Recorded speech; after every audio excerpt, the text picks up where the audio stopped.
Ibu Katri. Baik, saya mulai sharing aja dulu ya. Eh, Oke, sini belum bisa dibesarin nih. Oke, Assalamualaikum warahmatullahi wabarakatuh. Waalaikumsalam Yang saya warahmatullahi hormati Kaprodi D3 Administrasi Perkantoran, Bapak Sugiarto SEMM, yang saya hormati Bapak-Bapak dan Ibu-Ibu dosen yang sebagai peserta diseminasi pada hari ini. Pada kesempatan ini saya ingin memaparkan hasil pelaksanaan PKM internasional yang berjudul Understanding Cross-Cultural Differences in Building Effective Communication at Work. Oke, pada pelaksanaan PKM internasional yang diselenggarakan pada tanggal 23 sampai 25 Maret dilakukan melalui Zoom dengan mengundang pembicara Bapak Andi Purnomo SUD MAG. Beliau adalah Imam Besar Masjid Malik bin Abi Salem Dubai, United Emirates Arab. Ya. Latar belakang dari mengapa kita mengambil judul ini, karena kita melihat bahwa era sekarang adalah era keterbukaan, di mana globalisasi atau dunia bisa menjadi global village dengan ciri-ciri bahwa mudahnya komunikasi sekarang, mudahnya informasi didapat, mudahnya perdagangan, dan juga banyak foreign direct investment, tentunya akan melibatkan orang-orang yang berlatar belakang berbeda. Kita kemungkinan akan ada di posisi itu, sehingga kita di sini mempersiapkan mungkin kita sendiri dan juga para mahasiswa agar nanti suatu saat kalau nanti terjun di dunia kerja mereka cukup siap. Kalau kita pahami bahwa komunikasi di antara orang-orang dari budaya yang sama saja seringkali sudah cukup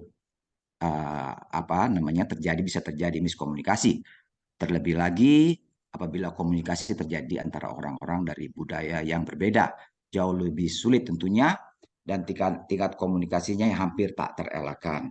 Jadi secara garis besar komunikasi yang efektif tentunya apa yang dikatakan dari sumber diterima dengan tepat oleh yang menerima. Yaitu terkait dengan field of experience dan lain sebagainya. Baik, saya langsung saja. Tujuan PKM ini tentunya ada dua di sini untuk memahami perbedaan yang terjadi, perbedaan budaya antar negara dalam meningkatkan kapasitas diri. Dalam hal ini, kalau kita memahami perbedaan, tentunya pekerjaan kita juga akan menjadi lancar. Yang kedua, untuk memahami komunikasi yang efektif berdasarkan perbedaan culture dari individu yang berbeda negara. Lanjut di sini, uh, tinjauan pustaka di sini. Teori-teori yang membackup dari cross cultural differences ini adalah satu teori yang dicetuskan oleh Edward T. Hall, ya antropologis dari Amerika, yang mengatakan ada dua budaya sini yang berperan tinggi adalah high culture context, ya, high context culture dan low context culture di sini. Jadi kalau orang-orang yang berasal dari high context culture itu lebih mementingkan pada kepercayaan pertama. Untuk membina hubungan itu lebih mementingkan kepada kepercayaan, kemudian komunikasi nonverbal dan gesture. Biasanya mereka adanya di negara-negara Timur Tengah, ada juga di negara-negara Asia, kebanyakan menganut sistem kepercayaan. Sedangkan budaya konteks rendah itu biasanya ada di dunia barat. Ya, kalau kita lihat itu ada di Eropa dan lain sebagainya, Amerika. Ya, dan di sini tentunya kalau kalau budaya konteks rendah ini mereka hanya melihat pada faktor verbal dan pesan nyata. Oleh karena itu banyak terjadi komplain kalau mereka tidak sesuai dengan keadaan, ya mereka langsung komplain langsung ya karena mereka berdasarkan pesan nyata. Sedangkan budaya konteks tinggi dengan kepercayaan, kita punya kepercayaan bisa dibicarakan dan lain sebagainya. Yang kedua, tentu saya mengacu pada teori Hofstede Theory. Di sini ada dua saja yang saya ambil. Pertama di sini adalah individualism versus collectivism. Collectivism kita tahu sendiri Indonesia menganut collectivism, yaitu dengan budaya gotong royong. Dan juga kalau kita perhatikan yang konteks individualism itu biasanya terjadi di negara-negara barat, juga negara-negara yang berada di Timur Tengah. Contoh yang paling nyata adalah bahwa kalau kita mungkin bertemu orang, mungkin kita akan menyatakan bahwa apa kabar, dari mana, mau kemana, sudah makan atau belum.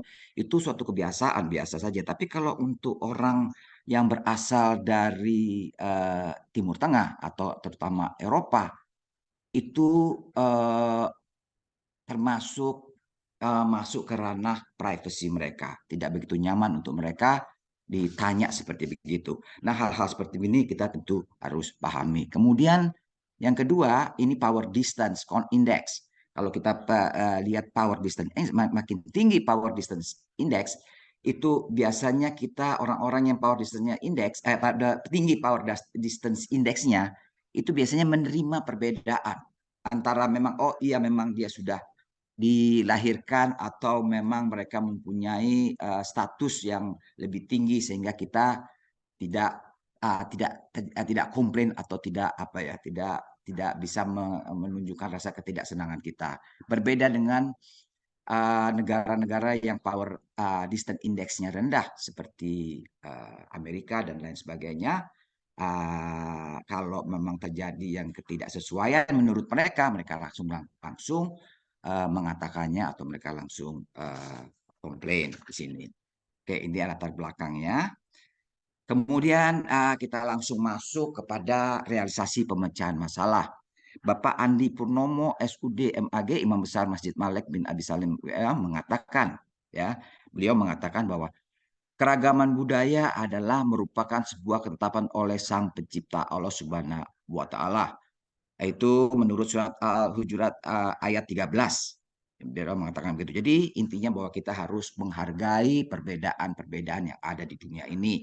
Yang kedua, kita harus memahami bahwa setiap negara mempunyai budaya-budaya sendiri.